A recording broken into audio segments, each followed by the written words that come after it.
sahabat Hermina semua, kembali lagi dengan saya Dr. Aulia pada Hermina Podcast hari ini. Saya ditemanin sama dokter cantik yang luar biasa di sebelah saya, Dr. Eva Roria, spesialis obstetrik ginekologi, konsultan feto maternal yang biasa disapa oleh Dr. Eva. Mungkin Dr. Eva boleh menyapa dulu sahabat Hermina. Halo Sobat Hermina, khususnya Moms. Saya Dr. Eva, saya adalah konsultan feto maternal di Rumah Sakit Hermina Ciputat ini. Ya, di sini hari ini nih dok, podcast kita hari ini kita mau bahas soal yang mungkin para bunda-bunda di rumah, sahabat Hermina di rumah ini pengen tahu lebih dok mengenai feto maternal atau USG feto maternal. Karena kan ada USG, bedanya apa sih sama USG biasa, terus tujuannya tuh apa, kenapa namanya bisa beda. Mungkin dokter sebagai ahlinya bisa menjelaskan dok, sebenarnya USG feto maternal itu seperti apa sih dok? Sebenarnya kita melihat dulu ya, apa itu feto maternal.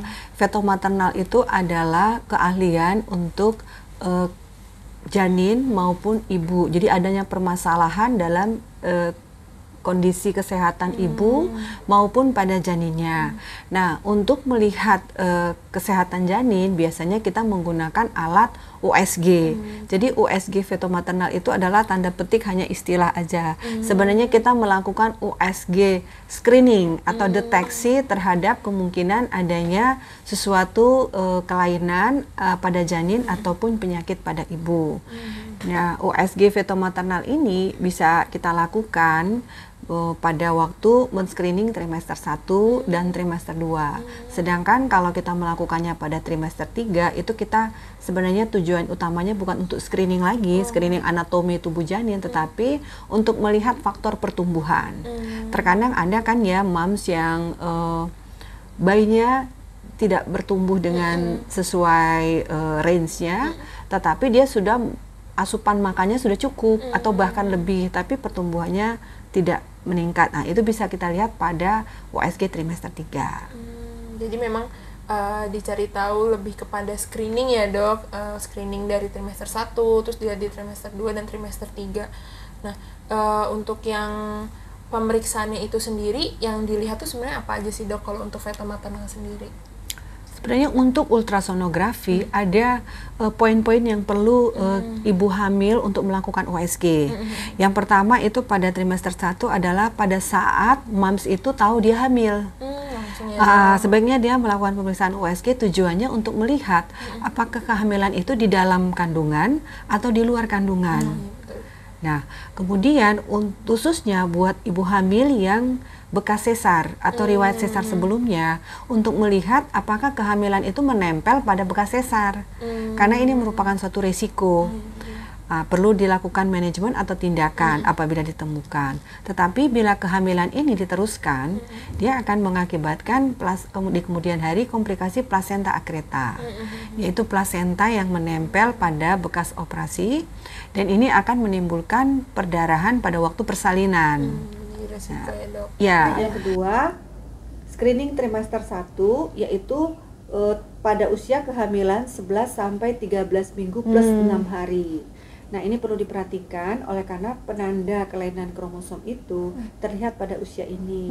Jadi kalau kita lihat pada usia di atas 14 minggu atau 15 minggu, itu penandanya sudah tidak terlihat lagi. Sehingga timing pemeriksaan pada saat ini sangat diperlukan. Nah, apa yang dilihat pada USG screening trimester 1 ini? Pertama adalah melihat adanya ketebalan dinding pada tengkuk janin. Nah, juga melihat tulang hidungnya, apakah memang mengecil, kecil, atau bahkan tidak ada tulang hidung. Dan ketiga, melihat adanya abnormalitas dari jantungnya. Ini adalah penanda-penanda ke arah kemungkinan adanya kelainan kromosom. Ketiga, melakukan pemeriksaan screening trimester 2. Nah, pada usia kehamilan 20 minggu itu organ janin sudah sempurna. Sehingga pada saat itulah terbaik kita melakukan screening adanya kelainan anatomi pada janin, yaitu yang dilihat mulai dari struktur kepala, apakah ada cairan di kepala, apakah ada tumor, dan struktur tulang belakang juga. Nah, selain itu kita melihat struktur wajah. Nah, wajah di sini yang kita nilai adalah struktur matanya bagaimana, struktur hidungnya, struktur bibirnya, apakah ada sumbing atau tidak, dan sekalian kalau terlihat sekalian telinganya kita lihat.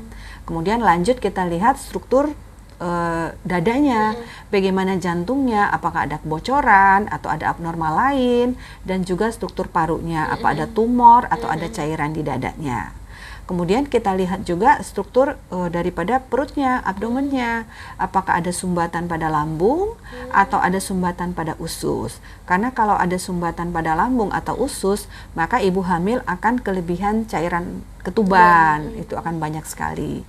Selain itu kita lihat juga ginjalnya, bagaimana ginjal janin tersebut, apakah abnormal, ada tumor atau ada penyumbatan, dan bahkan jangan-jangan janin tersebut tidak memiliki ginjal keduanya. Dan ini biasanya berakibat air ketubannya akan habis. Belum waktunya kok sudah tidak ada air ketuban, padahal tidak pecah ketuban. Selain itu kita bisa juga melihat tentunya kelamin ya, laki-laki atau perempuan. Dan melihat struktur anggota gerak, bagaimana tangan dan kaki kita, apakah sempurna, bagaimana jari-jarinya. Nah, poin ini perlu diperhatikan bahwa kita melihatnya pada usia kehamilan sebaiknya 20-22 minggu. Mengapa? Oleh karena bayi belum terlalu besar dan ruang di dalam rongga rahimnya itu masih luas. Sehingga kalau datang pada usia kehamilan trimester 3, kadang kita kurang akurasinya untuk melihat kelainan anatomi ini. Ya, itulah poin-poin penting yang MAMS harus harus untuk memeriksakannya. Jadi nggak selalu setiap bulan, tetapi poin-poin itu yang perlu diperhatikan. Nah, itu berarti sebenarnya pemeriksaan USG fetomaternal nggak cuma melihat wajah ya dong. Iya. Ternyata banyak yang kita cek, yang kita periksa untuk screening janin kita sendiri. Iya. Untuk misalnya untuk ibu, apakah semuanya harus melakukan, dok, atau hanya ibu hamil tertentu yang wajib untuk melakukan USG fetomaternal ini? Sebenarnya kalau di luar negeri itu memang wajib ya, semacam suatu screening yang dilakukan secara rutin, karena kayak men-screening, mencari mungkin ya, ada suatu kelainan. Tapi kalau kita masih menganut kalau yang berisiko atau pemeriksaan itu memang dikonsulkan dari dokter obgyn yang umum, yang tentu sudah biasa melakukan pemeriksaan karena sudah mengikuti kursus-kursus, bisa melakukan pemeriksaan screening trimester 1.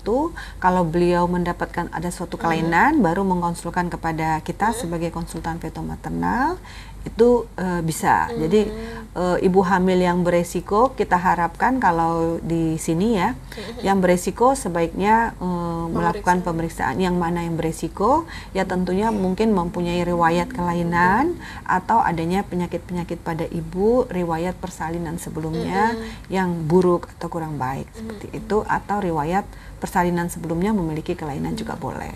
Dan saya tambahkan bahwa USG fetomaternal ini sebenarnya bukan hanya men-screening kelainan anatomi pada bayi, tapi kita juga mulai melakukan screening adanya gangguan aliran asupan makanan dari ibu ke plasenta dan ke bayi.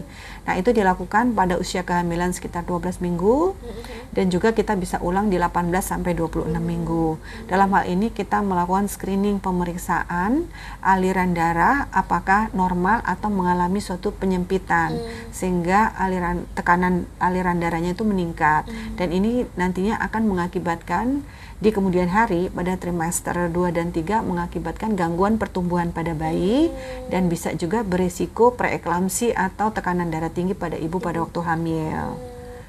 Nah, ini terutama kita lakukan apalagi ibu yang mempunyai resiko seperti riwayat hipertensi, riwayat DM, riwayat preeklamsi sebelumnya, atau penyakit-penyakit ibu lain yang berhubungan dengan pembuluh darah.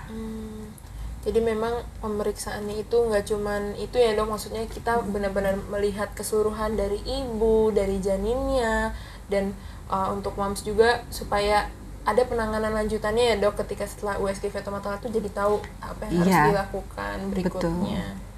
Nah dok, untuk persiapan USG fetomaternal itu ada khusus nggak sih dok? Mungkin beda dengan USG kebidanan biasa, atau mungkin kalau misalnya USG perut yang umum kan harus puasa dulu, untuk USG fetomaternal ada persiapan khusus nggak dok?